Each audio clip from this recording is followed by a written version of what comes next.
Hello my friends, Jerry Rosa here in the Rosa String Works workshop. As most of you know, I'm retired from working on musical instruments. I don't accept jobs anymore, but I still work on instruments for friends and family, and close friends of friends and family. In other words, I do my friends and family favors in addition to working on their own instrument. And that's the case I have today. My granddaughter has a friend that broke his guitar. And this is a Martin. I didn't even look at the model. It don't make no difference to me what the model is. I just got to fix the problem. It's an X series. It says made in Mexico. Let me see if there's any other model number in it. OX1, serial number 2609051. Again, matters not to me. It's broken right here. It got dropped and it popped it right here.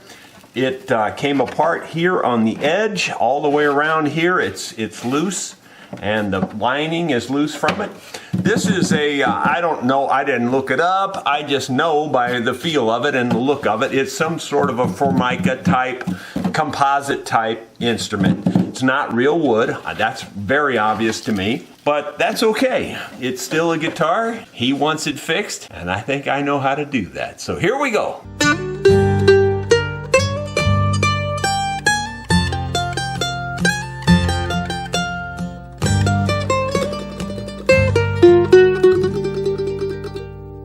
Well, I took the strings off of it off camera, so it gives me access. Now there's a pickup and all kinds of goofy things in here that I can feel the wires, and they're kind of getting in my way, and I'm trying to see if my arm will let me reach back here and push this out. And the sound hole is just too small for these, you know, relatively small arms. Actually, I got long fingers, but I still can't quite reach this. It's just pinching me up real tight. I think if I could push that out, I could make that come out nice and even. So let me get a stick and see if we can push it out with a stick. So I went over in the scrap pile, found this little stick. I rounded off the ends of it, both ends in fact, because if I'm pushing against it, I don't want it to cut my hand. And let's see if I can get this in here and get it to somehow, I can feel where the crack is there because it's sticking down inside there. So let me get just on the inside of that and push. Let's see if I can get it to push back out.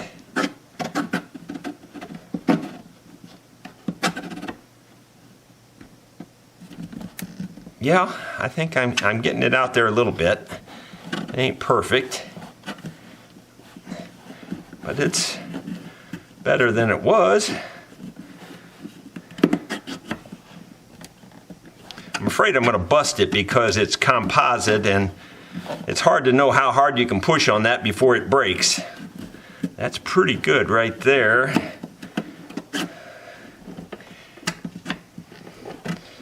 Of course, you could bust wood even easier doing this, by the way, just so you know, in case you decide to do this. You know, it's a risky operation, but I'm taking a calculated risk.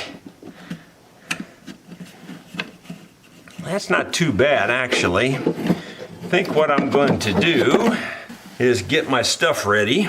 And my stuff in this case is CA glue and the accelerator. And let me get a towel or two ready. CA glue with an instrument like this can be your best friend, or it can ruin your whole day. Let me see if I can keep it from ruining my whole day. All right, eventually I'll get my nest made here and be able to hold this thing. I've got it held between my knees basically, and I've got to keep the peg head off of the ground. I'm going to try to get CA glue down in this crack.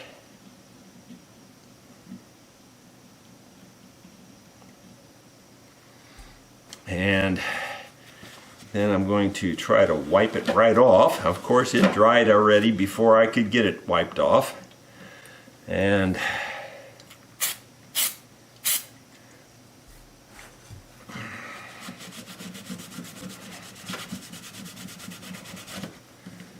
too bad.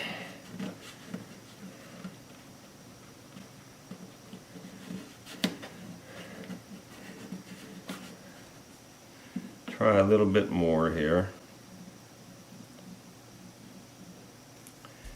And try to wipe it off again, but it's not going to let me. It's already drying because of the accelerator.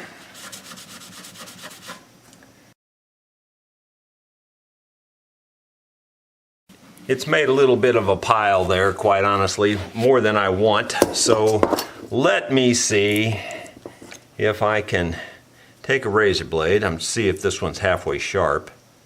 It's pretty dull. I'll get a new one. And I'll do some tape on this and see if we can't at least scrape it down some. Okay, so I've got a single edge razor blade, and I've got cellophane tape on there to keep from scratching the rest of the instrument. And I have a little gap there where the metal is showing, and that'll give me just enough clearance to scrape this.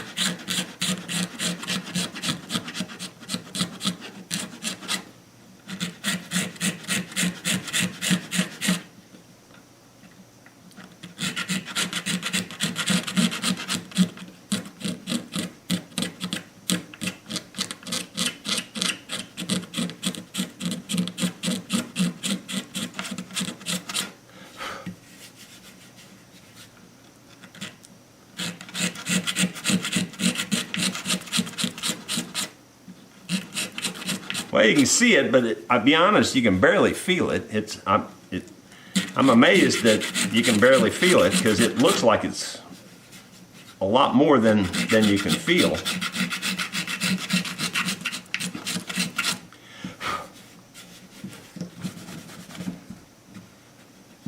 It's not too bad, really.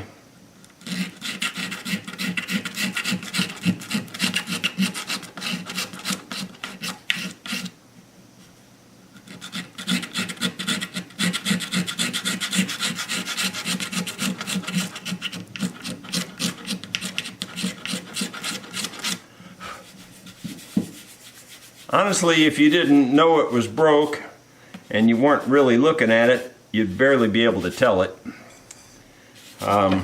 By feel anyway, you could barely tell it at all. It's actually a lot smoother than it looks. I scraped a little bit of the finish, I guess you'd call it, off. Therefore, it's got a little lighter there. So what I'm going to try doing is touching it up. I'm going to use something, I'm going to make this into like a toothpick and see if I can touch it up with that.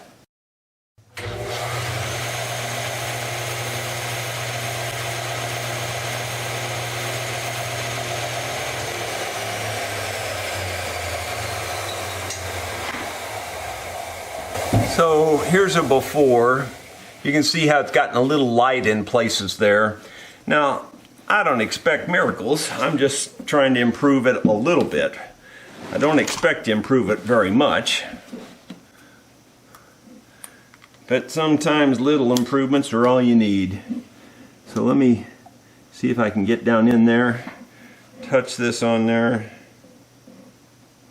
Yeah, that looks better, at least to my eye.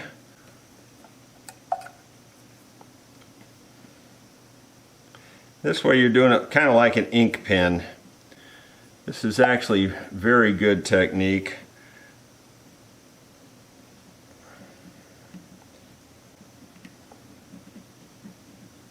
It doesn't let the dye spread everywhere.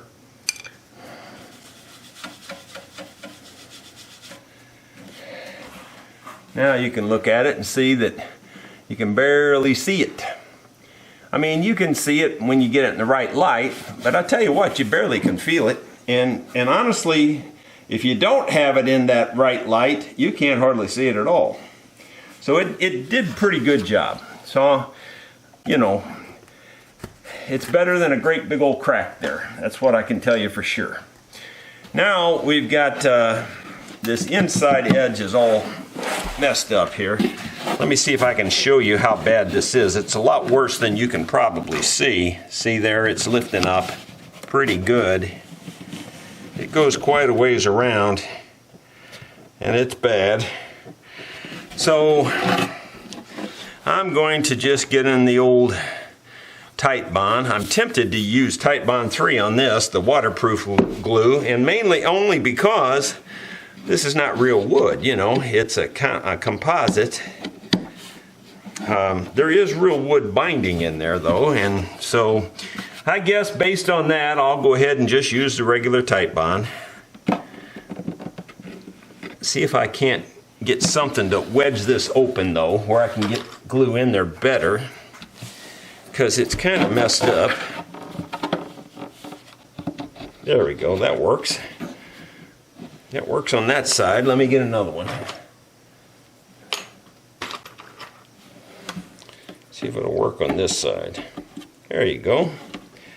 I think that's going to work just fine. Can you see how I got that opened up? And now I'll just take this Titebond here, and it's kind of messed up there, but we'll make it work.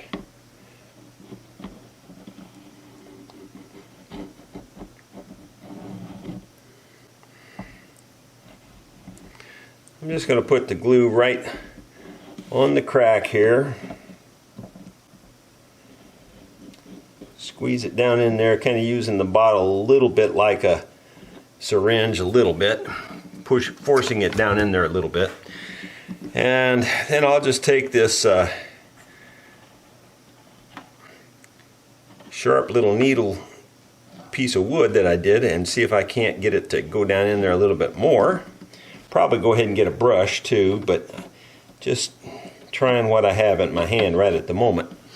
Let me see if I can find a brush. Is there one laying here, or am I going to have to go get it? Yeah, this is a big brush. I don't want to use that. Let me find something better.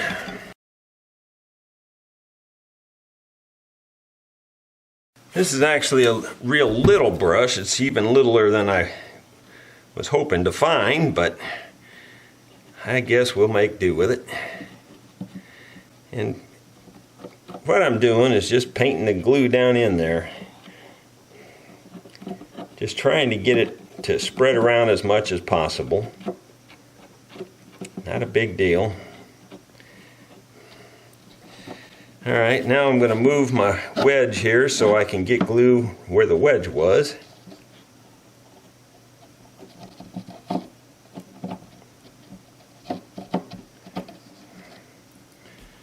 And I'll move this one a little ways too.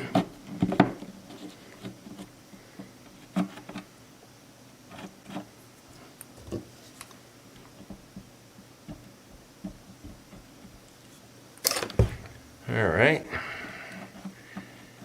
Okay. Now I'll pull these clamps out, these wedges out, and that'll let this start to squeeze together.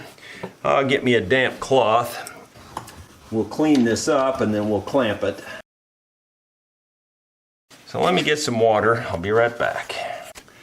Okay, so we just take the damp rag here, wipe off all the excess,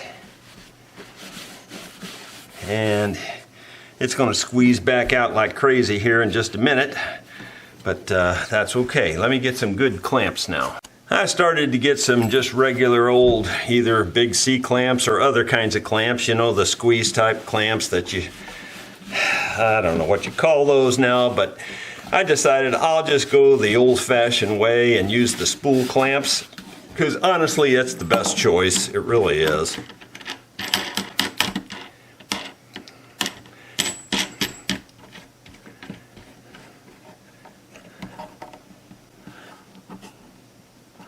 You can see there the squeeze out that's making right there. The glue squeeze out, and that's always a good thing. You know, again, you're going to hear all those myths and legends about squeezing all the glue out. Well, I'm here to tell you that don't happen. I don't care who tests what, who proved it on the internet, I don't care. that don't matter to me at all, I'm telling you right now, you can't squeeze all the glue out. And the more you squeeze it, the better your joint will last forever.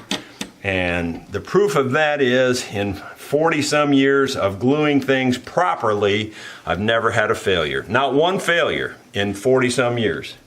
Now, I'm not saying I didn't have glue joints break. That's a different thing. I've had glue joints break that I knew from the beginning they already were messed up and they weren't a good joint and it wasn't going to hold. I've glued things up that I knew would probably break again, yes.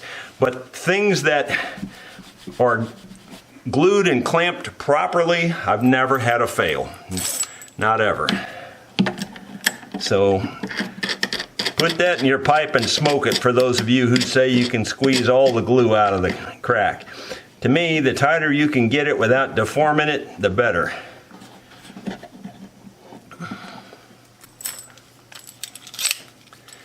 And you heard me say without deforming it. That's the key to it. You can take anything to extremes. And anything taken to extremes is extreme, and it's not a good idea.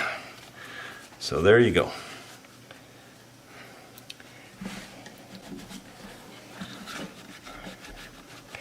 And you can always take time and clean up your joints like this, by the way. Lots of people will just think, well, I'll clean it up after it dries. No, clean it up now, and then you won't have so much to clean up after it dries. And overall, you'll have a much better job. I think that's 100% right there. Now, I don't know if this was broken anywhere else or not. I think that's all there is to it. Once I get the strings on it tomorrow, we'll find out if there's any more loose places by tapping on it and all that. But right now, that's all I'm going to do for this evening, and that ought to make sure that it's going to last pretty much forever. Well, my friends, it's the next morning, and let's see if we were able to fix this guitar. First thing we have to do is take the clamps off. And I'm assuming that this part is fixed. What I don't know is there another part anywhere that's broken? And my tap test generally tells me that. So I've got the strings rattling here on the end. I think I'm just going to go ahead and take them off anyway, because I am going to give the kid a new set of strings. You know how it is, struggling college students. And in case you're wondering, no, I'm not charging him for this repair. What I'm going to tell him is, I'm going to tell him these exact words. I'm going to say, after you make your first million, come back and we'll settle up.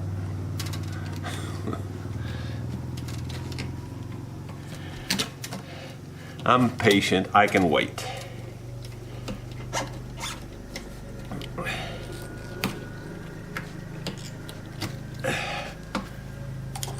Okay, so we'll get rid of those. And let's see, now that there shouldn't be much rattling, although I do still hear stuff in there, so I think I'm gonna turn this over and see if I can shake anything out. There's a lot of junk in there. I don't know what the junk is.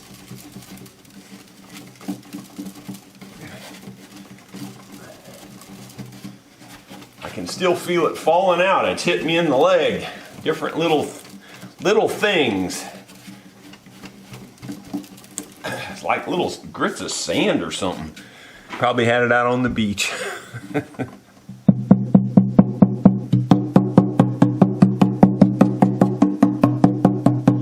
Whenever you tap like this, be sure you're not using a fingernail. I don't have any fingernails, but I'm using the fleshy part of my finger. It probably doesn't look like that on video, but that's what I'm doing.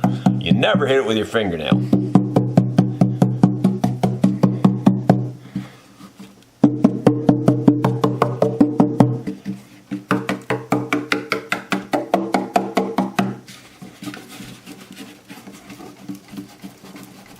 I'll be quite honest, I think there is something slightly loose. It's probably some of that kerfing in there.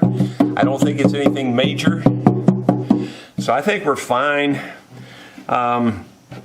right here around these edges where the glue kind of squeezed out overnight.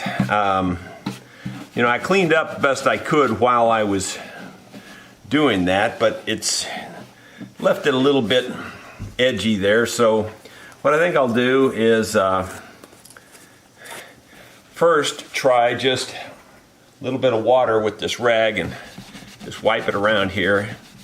This type of laminate, Titebond Original, will wash off. So I'm just going to wash it off here, and it's coming off.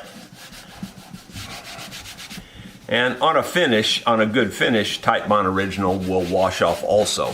That's why you don't want to use Titebond 3, because it won't wash off.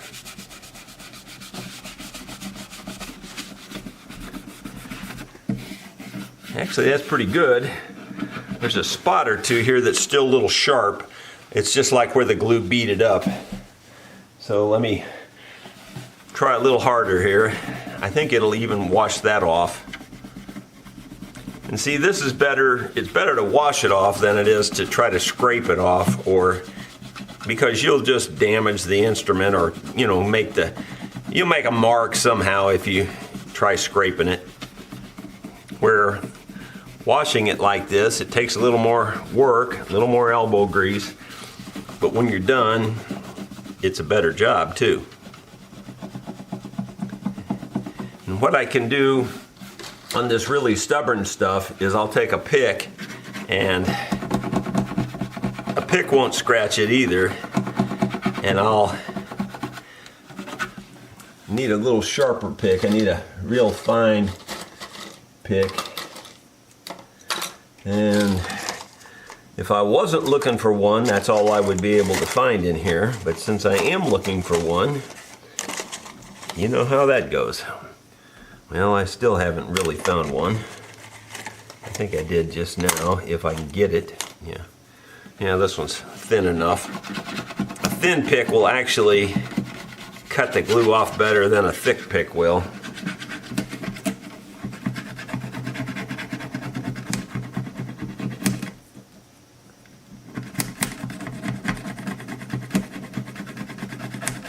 There it is. I think I got it now. Now it's smooth.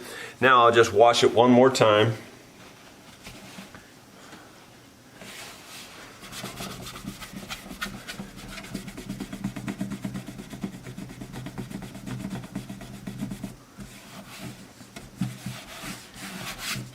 Okay. Now I defy you to tell where that break was. You can't see it. You can't even see it up here real close. Seriously, you cannot tell that it broke. This crack here, you can tell it a little bit, and it's way worse in the camera. I'm seriously telling you, here in person, it's noticeable, but you gotta look for it. Let's see if I can clean that up here with just, yeah, the CA glue is not as forgiving, that's for sure, but that is about the only thing that was going to work in that situation. So I think we're good. I think we're 100%. Let me get some strings. I'll show you my stringing technique again. I've shown it a million times, but every time I show it, somebody says, "Wow, I'm so glad you showed that." Okay, we're going to start with Diridario light strings, and that's all you really need. You know what? I'm going to go ahead and taper these pins off. If you haven't seen me do that before, I like to taper on the slotted side. I taper that back. That way it can never ride on top of that ball. See, it's like if you put this in here, it can sit on top of that ball, and then your pin can come flying out, or it just causes a problem. If you put a bevel on that, then it never sits on there and it'll slide right past it. So it only takes a second to do that. I'll go over to the sander and do that. Okay, I've beveled all the ends of the pins. Maybe you can see the bevel there. I don't know if you can see it very well or not, but anyway, that works. So now I'm going to put all the strings in their place, and I push this down as I'm pulling the string up. That gets the bead underneath the top of the guitar where it should be. And we'll put all of them on first.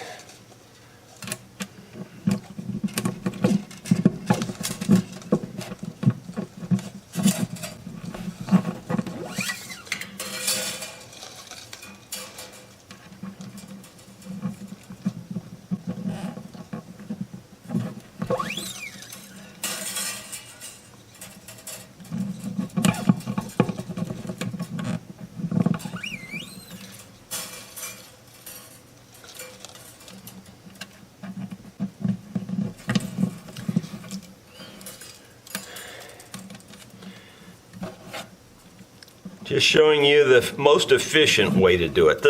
You don't have to do it exactly like this, but this is the most efficient way. Now we'll move up here to the peg head end. I'll zoom in a little bit. Once again, I've shown this many times, but now this is just kind of a, just a personality flaw. I like to have the holes just going crosswise. You don't have to do that, but it just kind of makes it easier. None of these are going that way. Ordinarily, most of them are, or you got 50-50 anyway, you know. All right, so that's approximate. They don't have to be perfectly across. But anyway, I like to go from the inside out, and that just helps you keep it straight. Now, well, first of all, on the base side, I don't put it through the hole yet. On the base side, I pull it up here, put it in the nut slot where it's supposed to be. I pull it tight around the post, wrap it once around it, and I go above the string that's there, and I go around again, and I keep wrapping up the post. And now I take this string and put it back through the hole from the inside out, and I make sure that this string stays above the other strings that I've wrapped. And then that way this string here is on the very bottom of the post, and that's where you want it, this part here. And then I just lift this straight up like that, and you're already almost tight when you do it that way because you've pulled it up tight to begin with. Then I just cut them off flush with the top of the peg. That way they won't be rattling around or sticking somebody in the eye. Again, just pull it up tight, put it in the slot it goes in, wrap it around there, wrap it around again like that, go back through over the top of the string that was there, pull it up tight like that, lift it up straight, then you're almost tight already. You don't really even need a string winder, though you could use one still if you wanted to.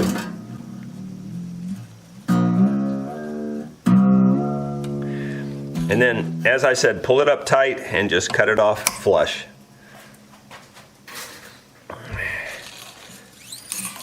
Do it again. On the bass side, I do all the bass sides the same. I do the treble side different. And I could do the treble side the same, but you'd have to wrap it more. And so I just do it a different way. So, and lift it up like that. Got it tight. Doing this all in real time. I don't plan to cut the video at all. And that way you can see how quick it is. See, it's very quick. Now on the treble side, we'll put it in the slot again. This time we go from the inside out. We go through the hole first on this side. And again, we get the string just about where you want it. Leave a little bit of a curve in it right here. Not very much, just a little bit. And you see that little curve I'm leaving in there? A little bit of slack, not much. You go back under the string. In other words, you go around this way, come back under the string like this, grab a hold of it, and pick it up and like that. Now that way this string has locked this piece in. It can't come out. And again, if you don't leave too much slack, then you won't even need a string winder this way either. And you make sure that as you're winding, that this part of the string is going down the post. In other words, all the rest of the string is above this part. Just cut it off. Do it again. And again, I'm just showing you that I'm doing this in real time, so we won't even cut the video and just show you how quick you can put strings on. People say they take them half a day to put strings on. Well, it shouldn't. It's pretty quick. Now this one I did leave a little more slack, so in fact I like to leave a little more slack on the solid steel ones. Just locks them in better, and it's less likely to break, by the way. When you have more wraps around there on these solid steel ones, they're less likely to break at the post. And let's see, one last one.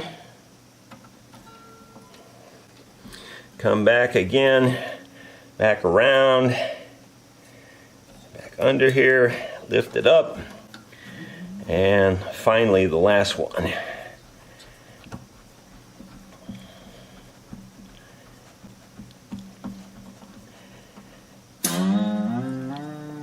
Believe it or not, this action here of tuning is what hurts my hands the most. So I probably should have been using a string winder all these years. Alright, so now we just got to tune it up. Let's see here. I've got my Korg OT120 orchestral tuner. I like this for bench work. You know, you can get clip-on tuners, of course, and all of that, but for just bench work, as often as I'm doing or used to be doing this is handier than trying to clip something on or whatever. I just turn it on and good to go. All right, so I'll set the tuner over here close to me. You're not going to be able to see that, but you'll be able to hear it.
Just tune it up one more time.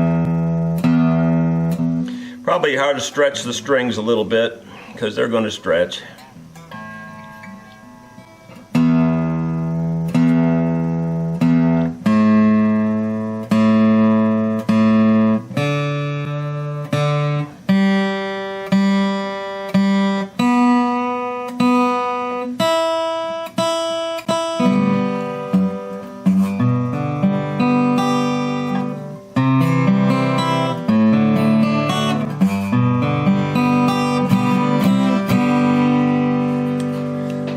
Seems like that's going to work.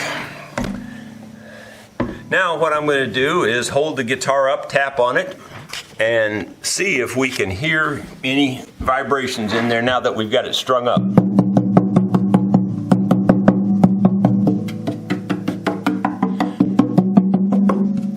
I think we're okay. I don't hear anything obvious. The action on this guitar is a little bit high. Looks to me like maybe I could help a college student out here, you know, the old poor college student. It looks like this is pretty darn high. Let's just see how high it is, and if I put these glasses on, I probably can see how high it is. Yeah, we're at 120. That's pretty high. And here we're at, I'm going to call it 100. 120 and 100. So let me write that down because my brain doesn't remember anything anymore. 120 and 100. I want to get this one down to 80. So that means that's 20 thousandths difference on this side. So that means we need to take off 40 thousandths. All right, on this other side, I want to get this down to 90. So that's 30 thousandths difference. So that means we need to take off 60 thousandths. All right, so we need 60 thousandths and down to 40 thousandths. So let me unstring this puppy yet again. You know, struggling college students, you got to take care of them. I've never met this college student, by the way, so it's just a friend of my granddaughter's.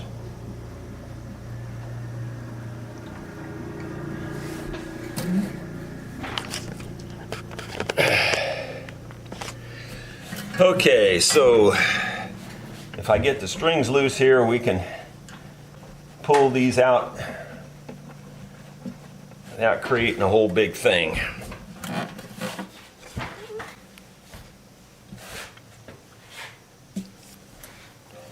All right, so let's see if we can get the pins out.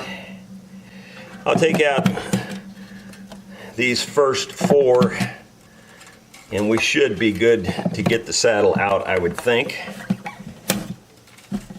Let's see if it'll come out. Most of the time I can get them out. Now there is a pickup under that.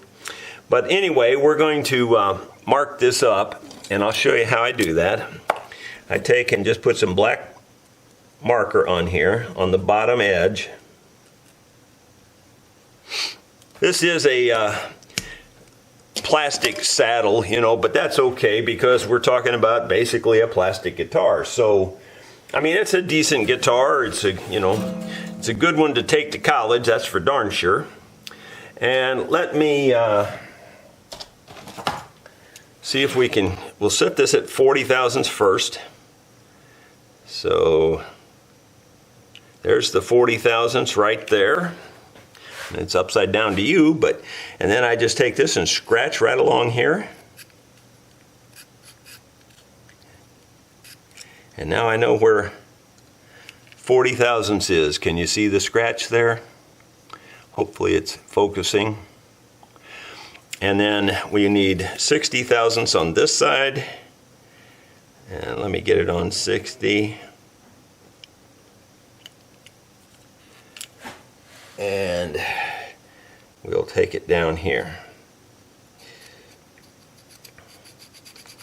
All right, so all I have to do is plunge this into the sander to those lines basically touch. Okay, I plunged that in, and you can see because it's plastic, there's a little, I don't know, stuff on the edges. So what I typically do is either take a file or just something sharp like this and just scrape the edges. And another reason to do this, and I do it all the time, even if I'm doing bone or anything, is that you want to knock off that real sharp edge. And the reason you do that is because if you don't, it can catch on the sides of your bridge, on the sides of the slot in the bridge, if you will. But if you make this slightly, you don't have to do very much, just a very minor amount of bevel there, and it'll keep it from catching. Now let me put her back in here, and we should be good to go. I'll go ahead and string it back up. You've seen me do that once already, so I'll just do that off camera. Okay, I got her all strung back up. I'm just testing up here with a 16 thousandths pick. And quite honestly, it's a tiny bit loose, but it's hardly enough to care about. So I'm not going to really worry about that. Now that we've dropped this down so much, that lowered this down up here too. So, you know, it didn't lower it near as much, but it lowered it some. And that's pretty good now. And let's just test and see how good we are down here. We should be right on the money, but let's see. This should be 90. Guess what? It's 90. This should be 80. Guess what? It's 80. That method works. It really does. It's very accurate. Now, it all depends on how accurate you are with the sander and also marking it and all that sort of thing too. But yeah, that method works really good. It never lets me down. And I think that's it, guys. So let me play it a little bit for you here. Well, she's all done up and ready to go.